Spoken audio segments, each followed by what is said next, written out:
Hatchet Chapter 16. And now he stood at the end of the long part of the lake and was not the same, would not be the same again. There had been many first days. First arrow day, when he had used thread from his tattered old piece of windbreaker and some pitch from a stump to put slivers of feather on a dry willow shaft and make an arrow that would fly correctly.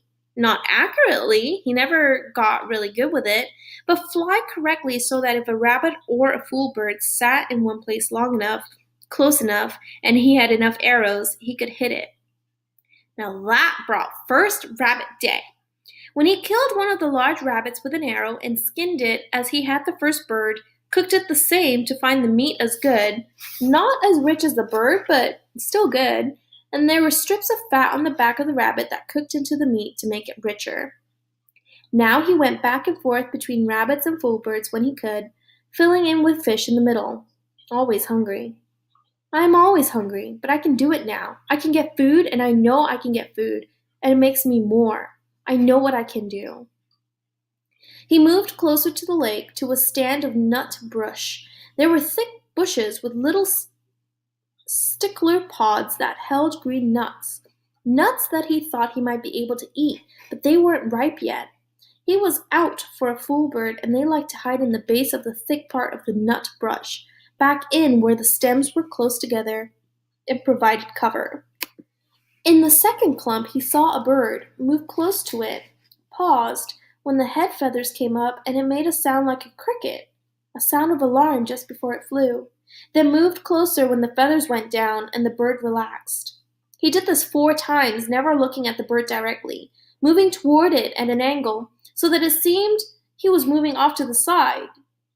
He had perfected this method after so many attempts, and it worked so well that he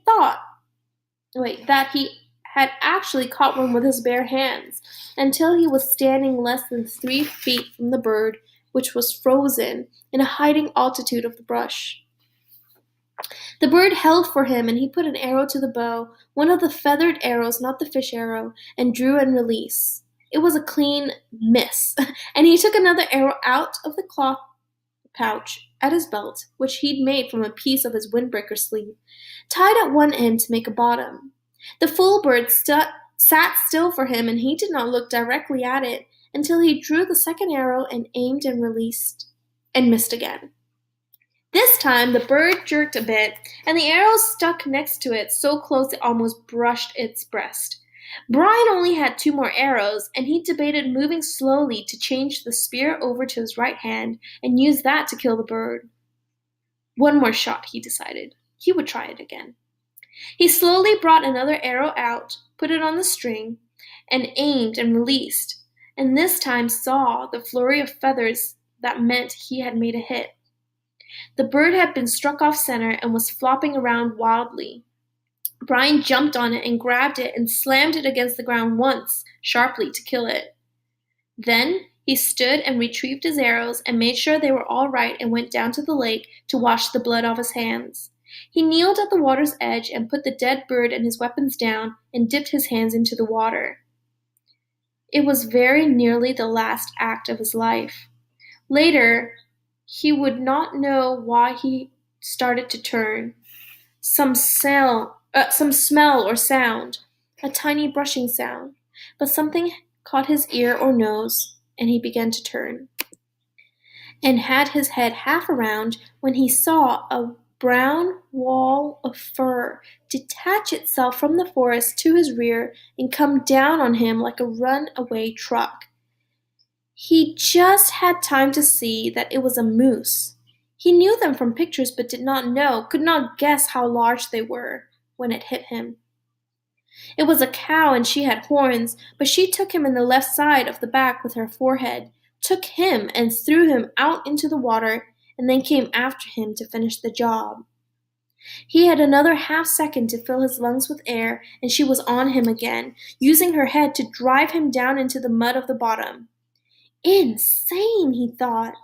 Just that word, insane, and mud filled his eyes, his ears. The horned boss on the moose drove him deeper and deeper into the bottom muck, and suddenly it was over, and he felt alone. He sputtered to the surface, sucking air and fighting panic, and when he wiped the mud and water out of his eyes and cleared them, he saw the cow standing sideways to him, not even 10 feet, calmly chewing on a lily pad root. She didn't appear to even see him, or didn't seem to care about him, and Brian turned carefully and began to crawl out of the water. As soon as he moved, the hair on her back went up and she charged him again, using her head and front hooves this time, slamming him back down into the water, on his back this time, and he screamed the air out of his lungs and hammered on her head with his fists and filled his throat with water, and she left again. Once more he came to the surface, but he was hurt now, hurt inside, hurt in his ribs, and he stayed hunched over, pretending to be dead. She was standing again, eating. Brian studied her out of one eye, looking to the bank with the other, wondering how seriously he was injured, wondering if she would let him go home this time. Insane. He started to move, ever so slowly, and her head turned and her back hair went up, like the hair on an angry dog. And he stopped, took a slow breath, and the hair went down and she ate. Move, hair up, stop, hair down. Move, hair up. A half-foot at a time until he was at the edge of the water. He stayed on his hands and knees. Indeed was hurt, so he wasn't sure he could walk anyway, and she seemed to accept that and let him crawl slowly out of the water and up into the trees and brush. When he was behind a tree, he stood carefully and took stock. Legs seemed all right, but his ribs were hurt bad. He could only take short breaths, and then he had a jabbing pain. His right shoulder seemed to be wrenched somehow. Also, his bow and spear and full bird were in the water. At least he could walk. And he had just about decided to leave everything when the cow moved out of the deeper water and left him, as quickly as she'd come, walking down along the shoreline in the shallow water, with her long legs making sucking sounds when she pulled them free of the mud. Hanging on a pine limb, he watched her go, half expecting her to turn and come back to run him over again. But she kept going, and when she was well gone from sight, he went to the bank and found the bird, then waited out a bit to get his bow and spear. Neither of them was broken, and the arrows, incredibly, were still on his belt in the pouch, although messed up with mud and water. It took him most of an hour to work his way back around the lake. His legs worked well enough, but if he took 2 or 3 fast steps, he would begin to breathe deeply, and the pain from his ribs would stop him, and he would have to lean against a tree until he could slow back down to shallow breathing.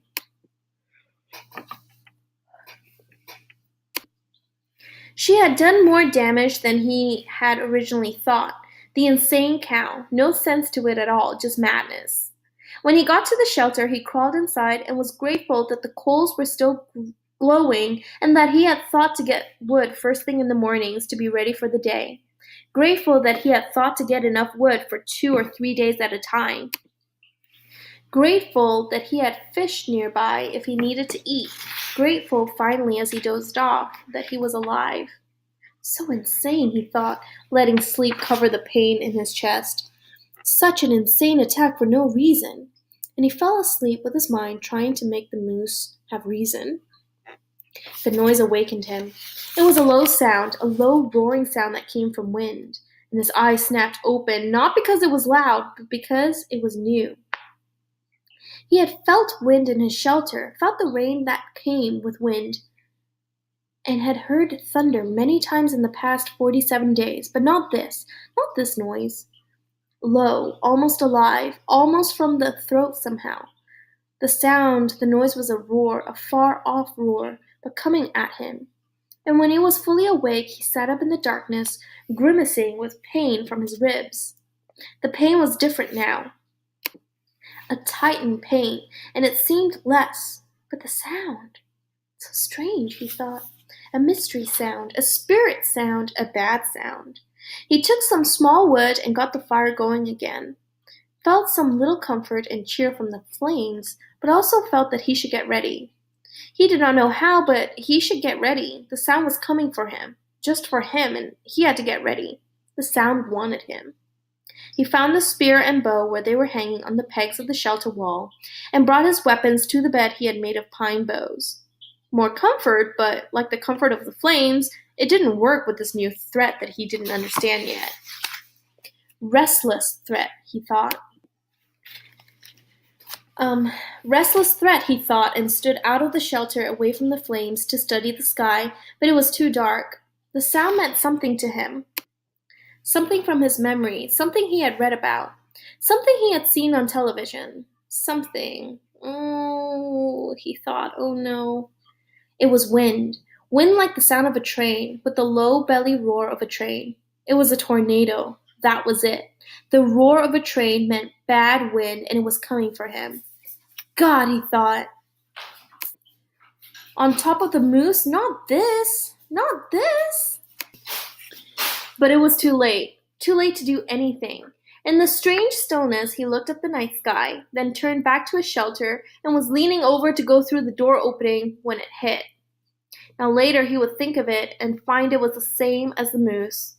Just insanity. He was taken in the back by some mad force and driven into the shelter on his face, slammed down into the pine branches of his bed. At the same time, the wind tore at the fire and sprayed red coals and sparks in a cloud around him. Then it backed out, seemed to hesitate momentarily, and returned with a massive roar, a roar that took his ears and mind and body. He was whipped against the front wall of the shelter like a rag, felt a ripping pain in his ribs again, then was hammered back down into the sand once more, while the wind took the whole wall, his bed, the fire, his tools, all of it, and threw it out into the lake. Gone out of sight, gone forever. He felt a burning on his neck and reached up to find red coals there. He brushed those off, found more in his pants, brushed those away, and the wind hit again. Heavy gusts, tearing gusts. He heard trees snapping in the forest around the rock, felt his body slipping out, and clawed at the rocks to hold himself down. He couldn't think, just held, and knew that he was praying but didn't know what the prayer was, knew that he wanted to be, stay, and be. And then the wind moved to the lake. Brian heard the great roaring, sucking sounds of the water and opened his eyes to see the lake torn by the wind, the water slamming in great waves that went in all ways, fought each other, and then rose in a spout of water going up into the night sky like a wet column of light. It was beautiful and terrible at the same time. The tornado tore one more time at the shore on the opposite side of the lake. Brian could hear trees being ripped down, and then it was gone, gone as rapidly as it had come. It left nothing, nothing but Brian in the pitch dark. He could find nothing of where his fire had been, not a spark, nothing of his shelter, tools, or bed. Even the body of the fool bird was gone. I am back to nothing, he thought, trying to find things in the dark. Back to where I was when I crashed. Hurt, in the dark, just the same. As if to emphasize his thoughts, the mosquitoes, with the fires gone and protective smoke no longer saving him, came back in thick, nostril-clogging swarms. All that was left was the hatchet at his belt, still there. And now it began to rain, and in the downpour he would never find anything dry enough to get a fire going. And at last he pulled his battered body back in under the overhang, where his bed had been, and wrapped his arms around his ribs. Sleep didn't come, couldn't come with the insects ripping at him, so he lay the rest of the night, slapping mosquitoes and chewing with his mind on the day. This morning he had been fat, well, almost fat, and happy, sure of everything, with good weapons and food and the sun in his face, and things looking good for the future. And inside of one day, just one day, he had been run over by a moose and a tornado, had lost everything and was back to square one, just like that. A flip of some giant coin, he was the loser. But there is a difference now, he thought. There really is a difference. I might be hit, but I'm not done. When the light comes, I'll start to rebuild. I still have the hatchet, and that's all I had in the first place. Come on, he thought, baring his teeth in the darkness. Come on! Is that the best you can do? Is that all you can hit me with? A moose and a tornado?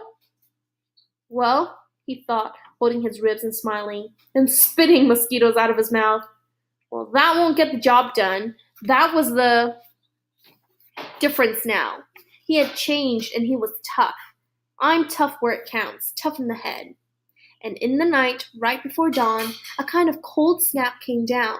Something else knew this cold snap, and the mosquitoes settled back into the damp grass and under the leaves, and he could sleep, or doze. And the last thought he had that morning, as he closed his eyes, was, I hope the tornado hit the moose. When he awakened, the sun was cooking the inside of his mouth, and had dried his tongue to leather. He had fallen into a deeper sleep with his mouth open just at dawn, and it tasted as if he had been sucking on his foot all night. He rolled out and almost bellowed in pain from his ribs. They had tightened in the night and seemed to pull at his chest when he moved. He slowed his movements and stood slowly without stretching unduly and went to the lake for a drink. At the shore he kneeled, carefully and with great gentleness, and drank and rinsed his mouth. To his right he saw the fish pond was still there, although the willow gate was gone and there was no fish. They'll come back, he thought. As soon as I can make a spear or bow and get one or two for bait, they'll come back. He turned to look at his shelter, saw that some of the wood for the wall was scattered around the beach, but was still there, then saw his bow jammed into a driftwood log, broken but with the precious string still intact. Not so bad now, not so bad. He looked down the shoreline for other parts of his wall, and that's when he saw it. Out in the lake, in the short part of the L, something curved and yellow was sticking 6 or 8 inches out of the water. It was a bright color, not an earth or natural color, and for a second he could not place it. Then he knew it for what it was. It was the tail of the plane. He said it aloud, half expecting to hear somebody answer him. There it was, sticking up out of the water. The tornado must have flipped the plane around somehow when it hit the lake, changed the position of the plane, and raised the tail. Well, he thought, well, just look at that. And at the same moment, a cutting thought hit him. He thought of the pilot still in the plane. That brought a shiver and massive sadness that seemed to settle on him like a weight. And he thought that he would say or do something for the pilot, some words, but he didn't know any of the right words, the religious words. So he went down to the side of the water and looked at the plane and focused his mind, the way he did when he was hunting the fool birds and wanted to concentrate. Focused it on the pilot and thought, have a rest. Have rest forever.